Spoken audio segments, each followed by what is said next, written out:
갑자기 내게 나타나준 너, 난 아무 말도 할 수가 없었지. Hi guys! Welcome back to my channel. So, ayan. Nakikita nyo I'm holding a cheesecake plastic jar. So, instead of throwing it, i-recycle natin siya. So, ayan guys, yung makikita nyo ng mga materials na gagamitin ko ay lahat na used materials. Kumbaga, mga gamit na nandito na sa bahay. Wala po akong binili. Mga used na gamit ko, i-recycle lang natin. Yun ang gagamitin ko for this video.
So, kapag may flowers, kailangan may butterfly, di ba? Kaya lang wala tayong mahuling butterfly, charot.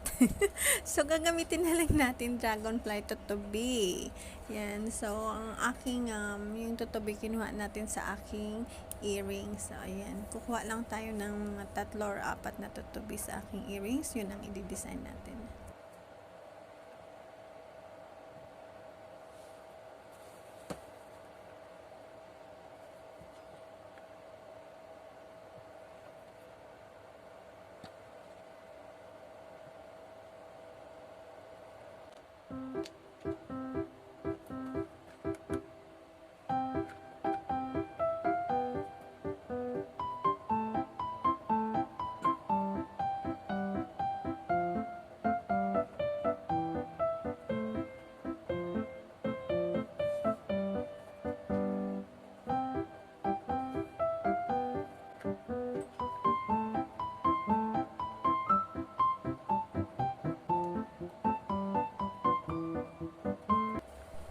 So, at this time, gagamit tayo ng real money. So, ginamit ko ay 20 Hong Kong dollar.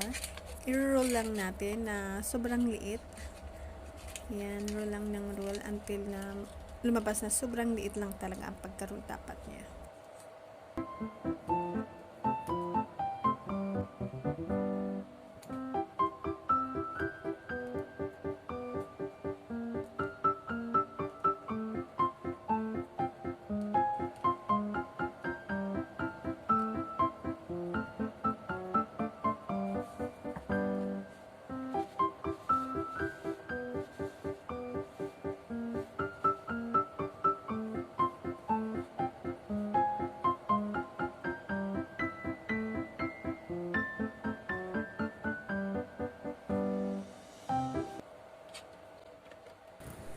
So this is the outcome, guys. Hope you like this video. Please don't forget to subscribe my channel and hit the notification bell so that you will be notified if I have a new video. Thank you so much.